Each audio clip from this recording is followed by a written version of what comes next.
नमस्ते विद्यार्थियों, कैसे हैं आप सब। आशा करता हूँ आप लोग सब अच्छे हैं, स्वस्थ हैं। आप लोगों की तैयारी बहुत अच्छे से चल रही होगी।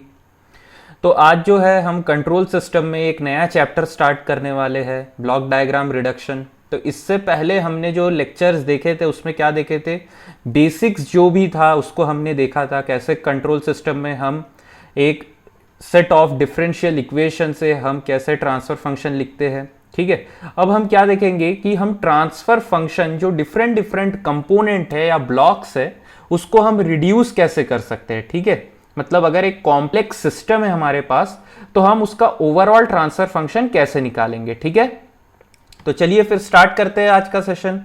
अगर मैं बात करूं कि ब्लॉक डायग्राम बेसिकली होता क्या है, ठीक है, तो ब्लॉक डायग्राम क्या होता है, it is a representation to represent the transfer function and the input output of different components. तो हमारे पास बहुत सारे कंपोनेंट्स होते हैं, ठीक है, अलग अलग सेंसर्स होते हैं, अलग अलग हमारे पास क्या होते हैं, सिस्टम्स होते हैं। तो उनको जब हम मर्ज करते हैं एक साथ तो ब्लॉक डायग्राम बेसिकली क्या करता है ना कि वो जो अलग अलग जो सिस्टम्स होते हैं उसके ट्रांसफर फंक्शन और इनपुट आउटपुट को रिलेट करके पूरे सिस्टम को कंडेंस करता है। ठीक है, तो यहां पे देखिए सबसे बड़ा जो एजम्पशन है हमारा ब्लॉक डायग्राम रिडक्शन या ट्रांसफर फंक्शन में भी हमने क्या किया था कि हमारे जो भी सिस्टम है वो क्या होते हैं, एलटीआई होते हैं, लीनियर टाइम एंड इनवेरिएंट होते हैं।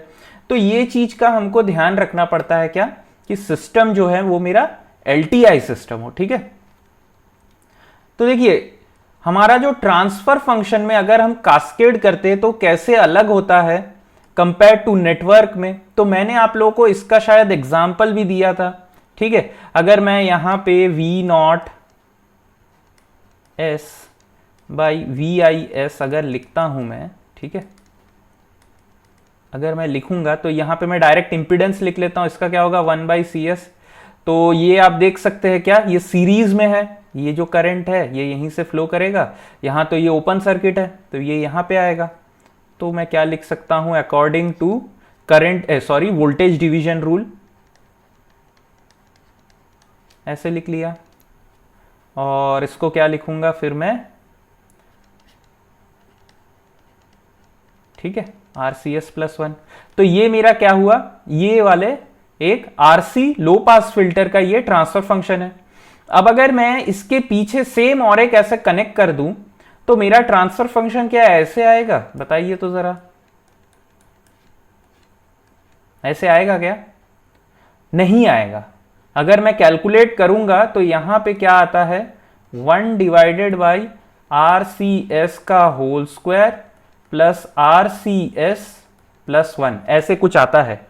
अगर आप लोग को सॉल्व करना है, आप लोग मेरे पीछे लेक्चर पे जाइए, मैंने सॉल्व किया है वहां पे, है ना। यहां पे मैं फिर भी एक बार बताने का सोचा कि बता देते हैं। ठीक है, तो ये हमारा क्या है, ये हमारा नेटवर्क का कैस्केडिंग है। नेटवर्क थ्योरी में हम जो पढ़ते हैं या सर्किट थ्योरी आप लोग बोल सकते हैं, नेटवर्क थ्योरी में अगर मैं कैस्केड करूंगा तो ये किस वजह से हुआ ऐसे, ये हमारा लोडिंग इफेक्ट की वजह से होता है। लोडिंग इफेक्ट मतलब क्या कि ये जो आउटपुट है, ठीक है, ये जो आउटपुट है ये इफेक्ट हो रहा है किसके वजह से, कैस्केडिंग की वजह से ये इफेक्ट हो रहा है। ठीक है, तो इसको हम क्या कहते हैं, लोडिंग इफेक्ट कहते हैं। लेकिन कंट्रोल में अगर मैं बात करूं, अगर मैं कंट्रोल का बात करूं तो देखिए अगर मेरे पास एक ऐसा ब्लॉक है, ठीक है, 1/RCS+1, अगर मैं इसको कैस्केड करता हूं और एक ब्लॉक के साथ,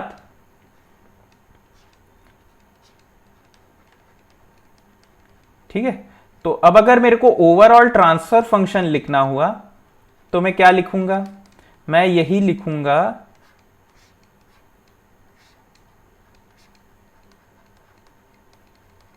ठीक है, मैं ऐसे लिख दूंगा इसको। तो यहां पे मेरा क्या होता है कि यहां पे मेरा लोडिंग इफेक्ट होता नहीं है। अब लोडिंग इफेक्ट को नलीफाई कैसे किया जाए, तो हम क्या करते हैं, एक यहां पे हाई गेन एम्पलीफायर लगा देते हैं। ठीक है, हाई गेन एम्पलीफायर या एक ऐसे ही एक नॉर्मल एम्पलीफायर लगा देते हैं जिसका कि क्या हो, एम्पलीफायर का जिसका इनपुट रेजिस्टेंस इनफाइनाइट हो और आउटपुट रेजिस्टेंस जो हो वो मेरा क्या हो, आउटपुट रेजिस्टेंस मेरा 0 हो। तो इनपुट रेजिस्टेंस अगर इनफाइनाइट हो, इसका मतलब क्या होगा, ये क्या करेगा, ये जो भी है ये पूरे वोल्टेज को कैप्चर कर लेगा, है ना, ये पूरे वोल्टेज को कैप्चर करेगा। ठीक है, यहां पे कोई भी वोल्टेज डिवाइड नहीं हो पाएगा, किसके वजह से, ये आर और सी की वजह से, जो कैस्केडिंग है उसके वजह से। ठीक है, तो ये इनपुट रेजिस्टेंस इनफाइनाइट होने से क्या हुआ, ये पूरा वोल्टेज जो है कैप्चर होगा, और आउटपुट रेजिस्टेंस 0 होने की वजह से क्या होगा कि यहां पे कोई रेजिस्टेंस एक्स्ट्रा नहीं आएगा।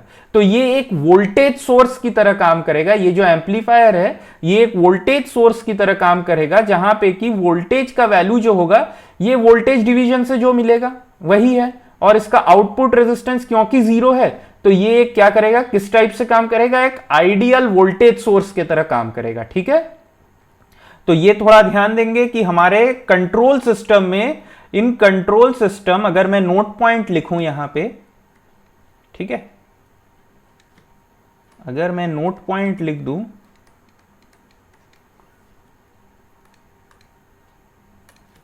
इन कंट्रोल सिस्टम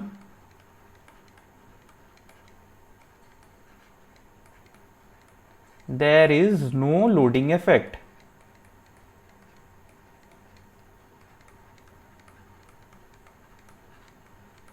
ठीक है, और यहां पे हमें और एक चीज भी दिखा कि अगर कंट्रोल सिस्टम में, या सॉरी ब्लॉक डायग्राम में, अगर दो block are connected in cascade, तो हम सिंपली क्या करते हैं, उनके ट्रांसफर फंक्शन को या उनके गेन को हम क्या करते हैं, मल्टीप्लाई कर देते हैं। तो ये और एक चीज हमको पता चला कि अगर हम दो ब्लॉक को कैस्केड करते हैं कंट्रोल सिस्टम में या ब्लॉक डायग्राम में, तो हमें क्या होता है, सिंपली अगर हम उसको रिड्यूस करना चाहे तो क्या होगा, हमारा उसका मल्टीप्लीकेशन होगा ट्रांसफर फंक्शन का। ठीक है,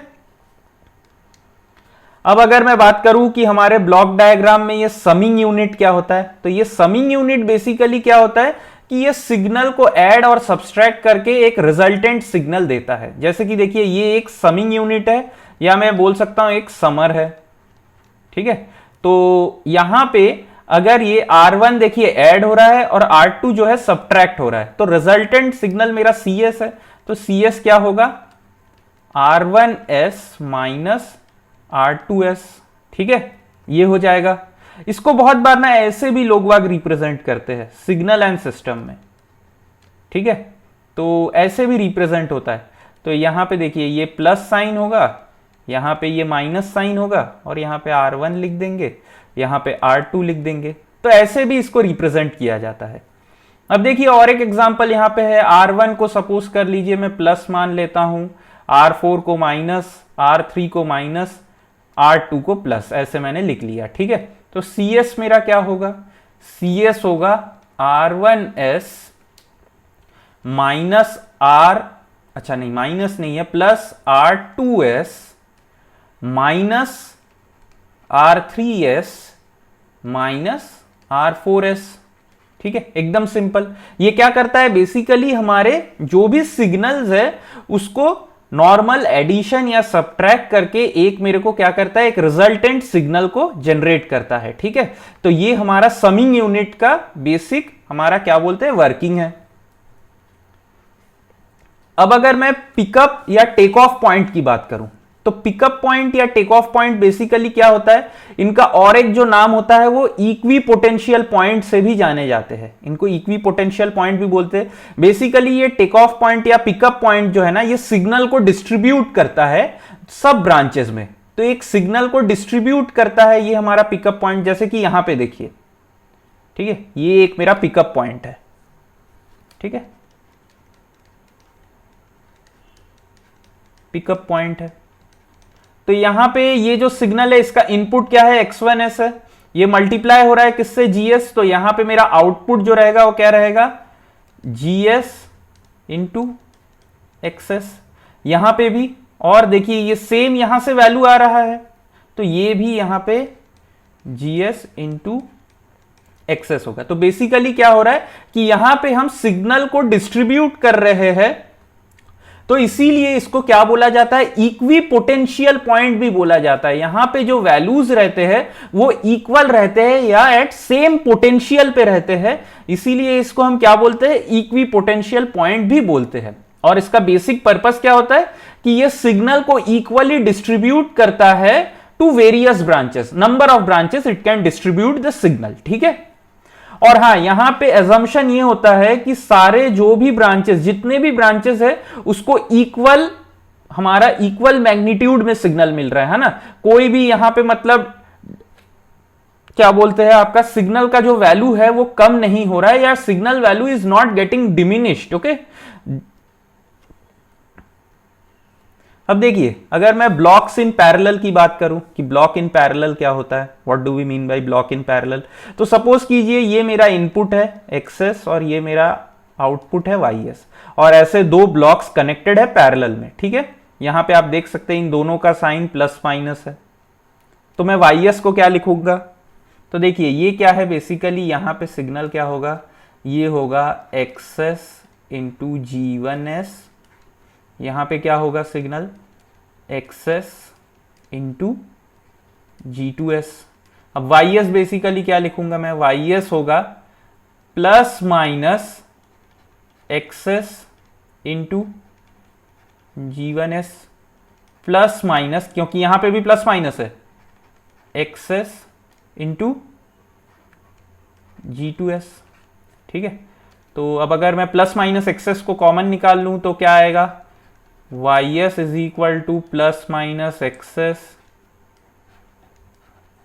G1s प्लस G2s, ठीक है। वाईएस बाई एक्सएस अगर मेरे को लिखना हुआ तो क्या लिखूंगा, plus minus G1s plus G2s। तो कभी भी अगर ट्रांसफर फंक्शन में ब्लॉक डायग्राम जो है, अगर आपका जो गेन है, ठीक है, ब्लॉक का जो गेन है या ट्रांसफर फंक्शन अगर वो इन पैरेलल है, तो आपको नॉर्मल क्या करना है, इसको सब ऐड कर देना है, ठीक है, ऐड करना है। अब यहां पे प्लस माइनस जो है ये साइन के ऊपर डिपेंड करता है कि आपका क्या रहेगा अंदर का साइन, ठीक है। तो कोई आपको उसको लेके वरी नहीं करना है। अगर मैं जैसे कि आपको बोलूं, सपोज कीजिए यही सेम एग्जांपल में यहां पे मैं प्लस ऐड कर देता हूं, यहां पे मैं माइनस ऐड कर दूंगा, तो मेरा ट्रांसफर फंक्शन बेसिकली क्या होगा, वाईएस बाई एक्सएस जो होगा वो क्या होगा, G1s माइनस G2s, ठीक है। देखेंगे आप लोग सॉल्व करके, मतलब है ना, एकदम सिंपल सा कंसेप्ट है, यहां पे कोई भी डिफिकल्ट चीज है नहीं। ब्लॉक डायग्राम मतलब अगर ब्लॉक पैरेलल में रहते हैं तो हम सिर्फ उसको एल्जेब्रिकली ऐड या सबट्रैक्ट कर देते हैं, ठीक है। कैस्केड में रहता है तो मल्टीप्लाई करते हैं, ठीक है।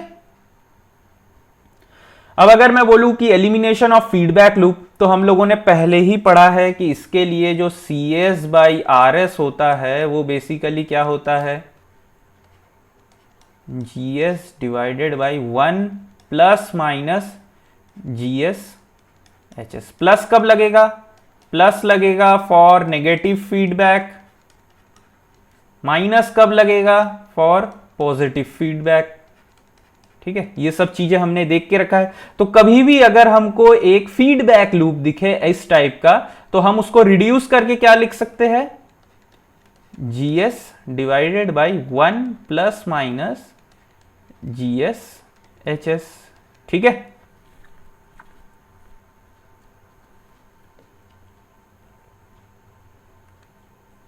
अब यहां पे हम लोग को थोड़ा ध्यान देना पड़ेगा, है ना, ये सब चीजें इंपॉर्टेंट होते। देखिए यहां पे हम लोग क्या है, कोई भी चीज को याद नहीं करेंगे, ठीक है, याद बिल्कुल नहीं करेंगे।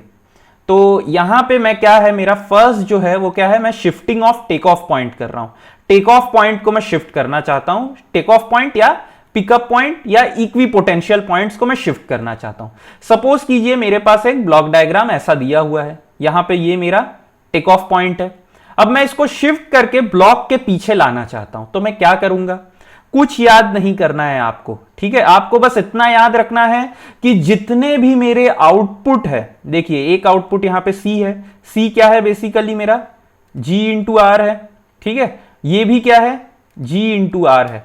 तो जब मैं इस पिकअप पॉइंट को पीछे लेके जाऊंगा तो भी मेरा आउटपुट जो है वो सेम रहना चाहिए।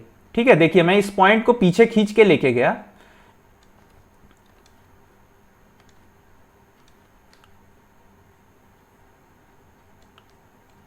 ठीक है, पीछे खींच के लेके आया। अब मेरे को स्टिल अगर मैं बात करूं तो मेरा आउटपुट जो है it should be G R only. ठीक है, लेकिन अब ये जी आर नहीं होगा। क्यों नहीं होगा? देखिए यहां पे सिर्फ आर है, तो मैं इसको जी आर कैसे करूं? अगर मैं यहां पे मल्टीप्लाई कर दूं या एक ब्लॉक ऐड कर दूं, अगर ये जी हो तो अब मेरा आउटपुट क्या होता है? जी आर हो जाएगा। तो इसीलिए हम लोगों को क्या पता है, अगर मैं टेक ऑफ पॉइंट को ब्लॉक के पीछे लेके जाता हूं, before a block if I place the take off point I simply multiply with the gain of the block. ठीक है, जिसको कि हम पीछे लेके जा रहे हैं। तो मैं क्या बोला? If we have to shift a block to the back of a, मैं क्या बोल रहा हूं कि if we need to shift a block, ठीक है, sorry, if we need to shift a take off point behind the block, basically what we will do, we will multiply it with the gain of the block. देखिए आप लोगों ने कि पहले यहां पे कोई गेन नहीं था, अब मैं सिंपली यहां पे गेन से मल्टीप्लाई कर रहा हूं। तो आपको बस इतना ही ध्यान देना है, कोई भी अगर आप कोई भी टेक ऑफ पॉइंट को आगे ले जाए पीछे ले जाए ब्लॉक से, या समर के आगे पीछे लेके जाए, कोई फर्क नहीं पड़ता। आपको हर एक जो भी ब्रांच है उसका आउटपुट को कांस्टेंट मेंटेन करना है बिफोर एंड आफ्टर चेंजिंग। ठीक है, तो ये चीज हमेशा ध्यान रखेंगे कि आउटपुट को आपको बिफोर चेंज और आफ्टर चेंज हर एक ब्रांच के लिए सेम रखना है। ठीक है, देखिए अगर सेम यही मेरा पिकअप पॉइंट जो है ब्लॉक से आगे जाता है तो क्या होगा? तो देखिए यहां पे मेरा इनपुट आर है, आउटपुट सी है। यहां पे इस पिकअप पॉइंट का मेरा आउटपुट क्या होगा? ये भी आर होगा। तो अगर मैं इसको आगे शिफ्ट कर देता हूं, ठीक है, अगर इसको मैं आगे शिफ्ट करूंगा यहां पे, ठीक है, तो अब जो है देखिए यहां पे आर है, ये मेरा सी है। सी बेसिकली क्या है? आर इंटू जी है। और यहां पे ये भी आर इंटू जी है। लेकिन मेरा पहले आउटपुट क्या था? आर था। तो मुझे यहां पे आर चाहिए, ना कि आर इंटू जी चाहिए। तो मैं क्या कर सकता हूं? देखिए यहां से तो आर इंटू जी आ रहा है, तो मैं यहां पे क्या ऐड करूं ऐसा कि मेरा सिर्फ जो आउटपुट है वो आर आ जाए? तो मैं सिंपली यहां पे क्या करूंगा, एक ब्लॉक लगा दूंगा, ठीक है, जिसका कि गेन क्या होगा? इसका इन्वर्स होगा। ठीक है, तो इसीलिए हम लोग क्या बोलते हैं कि अगर मेरा टेक ऑफ पॉइंट या पिकअप पॉइंट एक ब्लॉक के आगे जाता है तो हम उस पिकअप पॉइंट को मल्टीप्लाई कर देते हैं inverse of the gain of the block जिसके आगे हम लेके जा रहे हैं। ठीक है, तो ये वाला जो मेरा कंसेप्ट है ना कि आपको आउटपुट हमेशा हर एक ब्रांच के एंड में कांस्टेंट मेंटेन करना है, इससे आपको कोई भी चीज याद नहीं करना पड़ेगा। आप तुरंत एग्जाम में जाके 2 मिनट में अगर आप भूल गए तो आप इसको सॉल्व कर सकते हैं। ठीक है, अब देखिए ये वाला, अगर यहां पे मेरा सपोज कीजिए ये मेरा टेक ऑफ पॉइंट है ना, पिकअप पॉइंट है। अगर मेरे को इसको ये समर के पीछे लेके जाना है, ये एडर के पीछे अगर मेरे को लेके जाना है, तो मैं क्या करूंगा? देखिए पहले यहां से मेरा आउटपुट क्या आ रहा था? R1 प्लस R2 आ रहा था। यहां पे भी R1 प्लस R2 आ रहा था। और ये क्या है? G into R1 plus R2। ठीक है, तो अब देखिए क्या है कि इसको मेरे को पीछे लेके जाना है, ये पॉइंट को पीछे लेके जाना है। तो अगर मैं इसको पीछे लेके जाता हूं,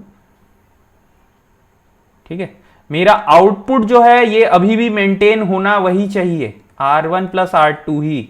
लेकिन देखिए जब मैं इसको पीछे लेके जाऊंगा तो प्रॉब्लम क्या आएगा? देखिए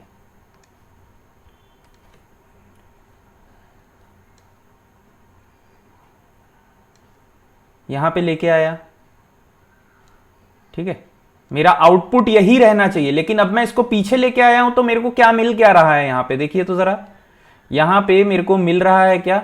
सिर्फ R1 मिल रहा है। ठीक है, सिर्फ R1 मिल रहा है, यहां पे R2 तो कहीं मिल नहीं रहा है। तो मैं क्या करूं? अब सिंपली मैं क्या करूंगा, इस पॉइंट पे एक मैं एडर लगा दूंगा। ठीक है, एक एडर लगा दूंगा तो ये प्लस हो गया, और यहां पे भी प्लस। सिंपली क्या करूंगा मैं, ये R2 से कनेक्ट कर दूंगा।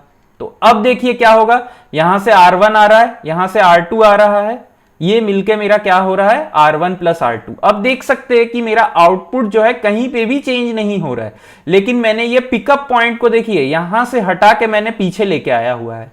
ठीक है, तो ये जो कंसेप्ट है ना, ये बहुत ही सिंपल है। अगर आप लोगों को पता रहेगा तो बहुत इजीली आपको कोई भी चीज याद करने का जरूरत नहीं है। आपको सिर्फ क्या है, हर एक जगह पे ब्रांच पे आपको जाके जो भी उसका इनपुट और आउटपुट है उसको लिख लीजिए अच्छे से। आउटपुट तो बेशक लिखिए, और जो भी आप ट्रांसफॉर्म कर रहे हैं, चाहे पिकअप पॉइंट को आगे ले जा रहे हैं, पीछे ले जा रहे हैं, चाहे आप ये समर को आगे लेके जा रहे हैं, एडर को आगे ले जा रहे हैं, पीछे ले जा रहे हैं ब्लॉक के, आपको बस ये चीज मेंटेन करना है कि आपका बिफोर ट्रांसफॉर्मेशन जो आउटपुट था उस ब्रांच का, वो सेम रहना चाहिए आफ्टर ट्रांसफॉर्मेशन भी। ठीक है, देखिए बिफोर ट्रांसफॉर्मेशन यहां पे आउटपुट मेरा क्या था, R1 प्लस R2।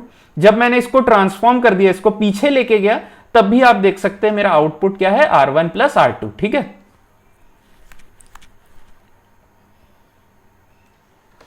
देखिए अब अगर मैं ये पिकअप पॉइंट को समर के आगे लेके जाता हूं, एडर के आगे ले जाऊंगा तो क्या होगा, देखिए बहुत अच्छे से देखिए, यहां पे ये मेरा पिकअप पॉइंट है, मैं इसको लेके जा रहा हूं ये वाले एडर के आगे। तो एडर के आगे अगर ले जाऊंगा तो देखिए मेरा आउटपुट क्या है, यहां पे R1 है, यहां पे R2 है, तो यहां से मेरे को क्या मिल रहा है, R1 प्लस R2। तो जब मैं इस पॉइंट को आगे लेके जाऊंगा तो क्या होगा, देखिए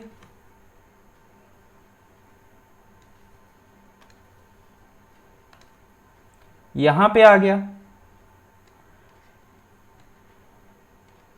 ठीक है, अब यहां पे मेरा को मिल क्या रहा है, R1 चाहिए मेरे को, देखिए पहले से R1 चाहिए, लेकिन मेरे को यहां पे मिल क्या रहा है, मेरे को यहां पे मिल रहा है R1 प्लस R2 मिल रहा है, क्योंकि देखिए R1 और R2 यहां पे मिल रहा है। तो अब मैं क्या करूं, सिंपली फिर से एक मैं एडर लगाऊंगा यहां पे। ठीक है, एक एडर लगा लूंगा, और क्या करूंगा बताइए आप लोग, इसको सब्ट्रैक्ट करूंगा। ठीक है, किससे, ये R2 से। तो अब मेरे को क्या मिलेगा यहां पे, R1 plus R2 minus R2, तो सेम आप देख सकते हैं R1 मिल रहा है। तो कोई भी चीज आपको याद करने का जरूरत नहीं है। ठीक है, वैसे तो हम लोग को पता है कि हम लोग कोई भी गेट के एग्जाम में ब्लॉक डायग्राम को सॉल्व नहीं करते हैं ऐसे। ठीक है, हम लोग डायरेक्ट SFG लगाते सॉल्व कर लेते हैं, लेकिन जो लोग ESE के मेन के लिए तैयार कर रहे हैं, मेंस पेपर के लिए, वहां पे आता है। ठीक है, ESE के मेंस पेपर में आप लोग को दे देता है कि ब्लॉक डायग्राम को आपको रिड्यूस करना है, तब आप लोग को ये मेथड आना चाहिए। ठीक है, अब सपोज कीजिए ये मेरे पास एक समर है या एक एडर है, तो अब मैं इसको रीअरेंज कैसे करूं, मैं अगर इसको ब्रेक करना चाहूं ये एडर को, तो मैं क्या करूं, बहुत ही सिंपल है एकदम, मतलब है ना, ये सब चीजें एकदम बहुत सिंपल है। देखिए मैं क्या करूंगा, इसको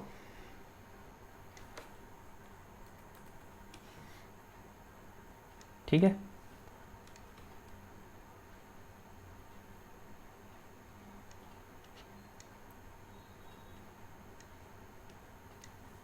मैं इसको ऐसे लिख सकता हूं, देखिए ये प्लस हो गया। ठीक है, फिर क्या लिखूं मैं, और एक एडर ले लूं, यहाँ पे मैं इसको प्लस कर लेता हूँ, प्लस कर लेता हूँ। चाहे आप एक और समर ले सकते हैं जिसमें कि आप x2 और x3 को अलग अलग लिखिए, मैंने यहाँ पे एक ही लिया है कि आप ऐसे सीरीज में इसको ब्रेक कर सकते हैं। या अगर आपको ऐसा वाला डायग्राम दिया रहे, ठीक है, जहां पे कि x1 हो x2 हो, तो आप इसको ये दो एडर को आप रिप्लेस करके एक एडर भी बना सकते हैं इस टाइप से। ठीक है, तो देख सकते हैं यहां पे क्या होगा, ये x1 है, यहां पे x1 आके ऐड होगा x2 प्लस x3 से, और फिर सेम रिजल्ट आपको मिलेगा। ठीक है, तो ये बहुत ही सिंपल चीज है, रीअरेंजिंग ऑफ एडर पॉइंट, इसमें इतना कुछ तो टफ है ही नहीं। ठीक है, देखिए ये अब क्या है, शिफ्टिंग ऑफ एडर, ये भी काफी इंपॉर्टेंट है। ठीक है, तो इसमें भी आपको कोई चीज याद नहीं करना है। ठीक है, कोई भी चीज आपको याद नहीं करना है। देखिए मेरे को क्या है, यहां पे क्या हो रहा है, बेसिकली यहां पे मेरा R1 है, G1 है, और ये जो एडर है इसका आउटपुट क्या है, एडर का आउटपुट क्या है मेरा, R2 प्लस R1 G1, क्योंकि यहां पे R1 G1 है। ठीक है, ये R1 G1 है। तो अब मेरे को क्या है कि ये जो एडर पॉइंट है इसको पीछे लेके जाना है, इसको मेरे को पीछे लेके आना है। लेकिन मेरा जो ये आउटपुट है बेसिकली ये क्या है, G2 into R2 plus R1 G1, इसको मेरे को मेंटेन रखना है ना, इसको मेंटेन रखना है। इसको मैं मेंटेन कैसे रखूंगा, अगर मेरा ये इनपुट सेम रहे, तो मेरे को ये इनपुट बेसिकली सेम रखना है। तो जब मैं इस एडर पॉइंट को पीछे लेके आ रहा हूं तो प्रॉब्लम कहां से होगा, देखिए मेरे को,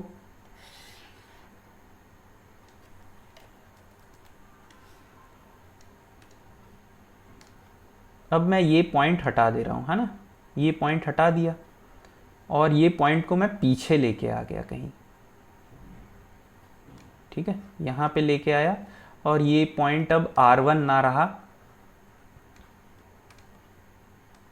अब R1 कुछ ऐसा है, R1 और ये जो है ये मेरा क्या है, R2 हो गया। तो यहां पे देखिए मेरे को मिल क्या रहा है, अब यहां पे अब मेरा जो आउटपुट है वो मेरे को क्या मिल रहा है, वो मिल रहा है R1 प्लस R2 G, ठीक है, यही ना मिल रहा है, यहां पे अगर प्लस है ये भी प्लस है तो ये R1 प्लस R2 G है, ठीक है। तो अब मैं क्या करूं, इसको चेंज कैसे कर सकता हूं बेसिकली, अगर मैं यहां पे सिंपली क्या करूं,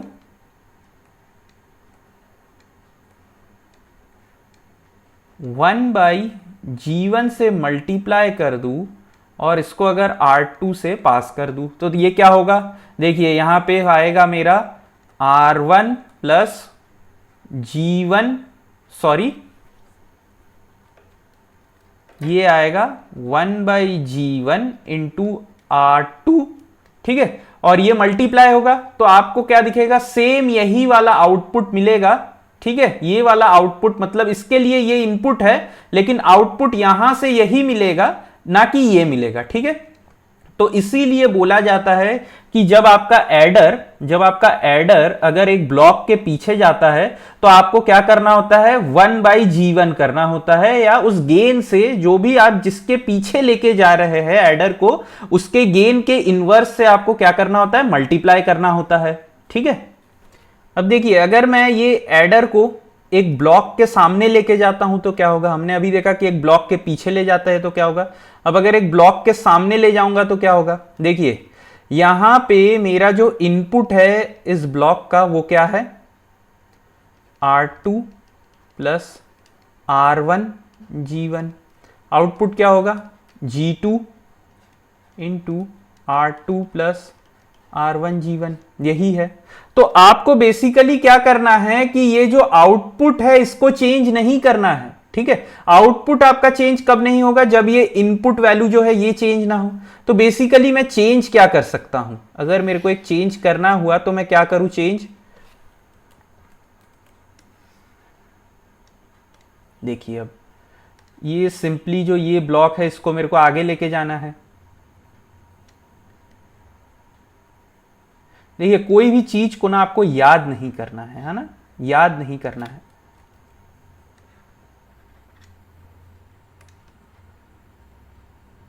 देखिए ये आपका रिक्वायरमेंट है आपको कि ये चाहिए था, ठीक है, आउटपुट ये बनाने के लिए, लेकिन अब ये रहा नहीं ऐसा, तो इसको यहां पे थोड़ा सा मैं लिख लेता हूं आगे।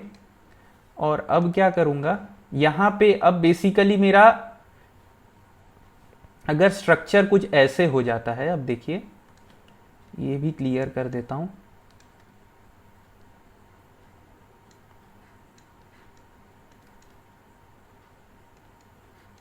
ठीक है, ये R2 हो गया।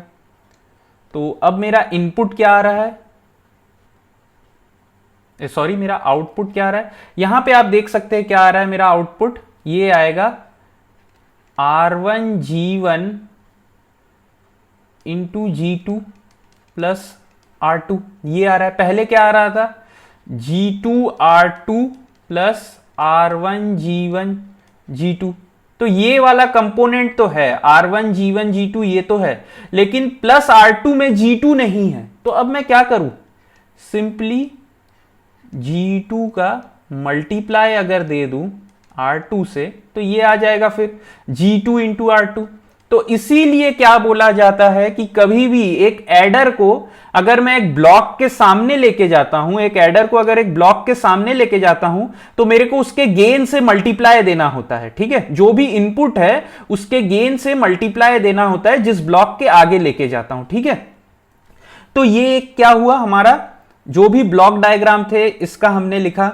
अब अगर मेरे को कंक्लूजन लिखना हो, कंक्लूजन, तो देखिए सिर्फ दो ही कंक्लूजन मेरे को यहां पे लिखना पड़ेगा। देखिए सबसे पहले मैं किसके लिए लिखता हूं, पिकअप पॉइंट के लिए लिखता हूं, ठीक है, या हमारे टेक ऑफ पॉइंट के लिए लिखता हूं।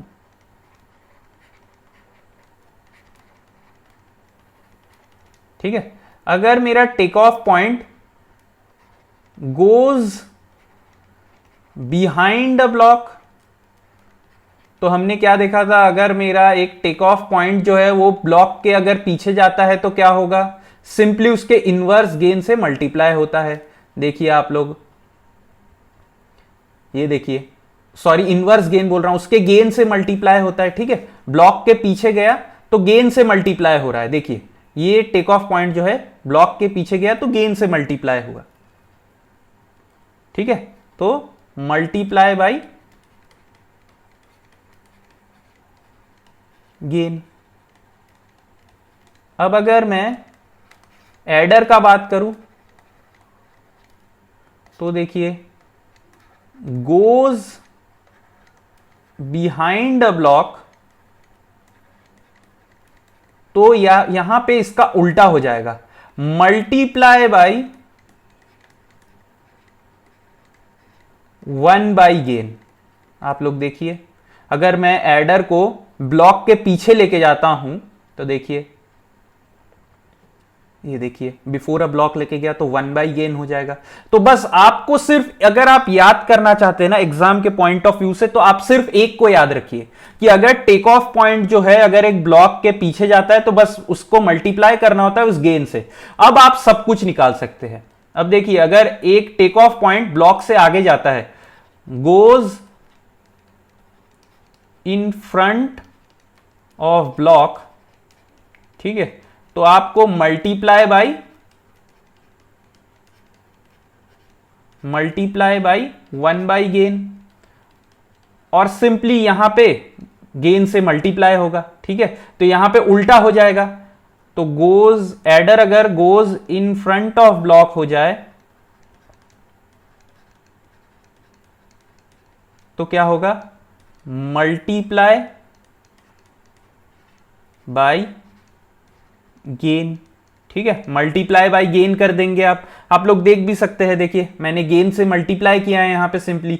और अगर आपको ये सब चीजें याद नहीं रखना है, मैंने आपको अभी एक ट्रिक बताया कि आपको आपका आउटपुट जो है उसको कांस्टेंट मेंटेन करना ही पड़ेगा। जो समर का आउटपुट है उसको आपको कांस्टेंट मेंटेन करना पड़ेगा। ठीक है, तो इसी वजह से क्या है कि आपको यहां पे सॉल्व करना बहुत ईजी हो जाएगा। आपने देखा कि यहां पे मेरा आउटपुट क्या था, वो था G2 into R2 plus R1 G1। अब देखिए जब मैंने ये एडर को आगे लेके आया तब भी मेरा आउटपुट जो है वही सेम मेंटेन रह रहा है। ठीक है, तो ये चीज आपको हमेशा मेंटेन करना पड़ेगा। तो आशा करता हूं मैं आज का लेक्चर आप लोगों को समझ में आया होगा। अगर आप लोगों को कोई डाउट रहे तो आप लोग कमेंट सेक्शन में जरूर कमेंट करके बताइए मेरे को। ठीक है, और अगर आप लोगों को लेक्चर पसंद आए तो प्लीज लाइक कर दीजिएगा और इसको शेयर और सब्सक्राइब कर दीजिए मेरे चैनल को। ठीक है, तो इससे क्या होगा कि मेरा चैनल भी थोड़ा सा ग्रो हो जाएगा। ठीक है, तो चलिए फिर मिलते हैं नेक्स्ट सेशन में।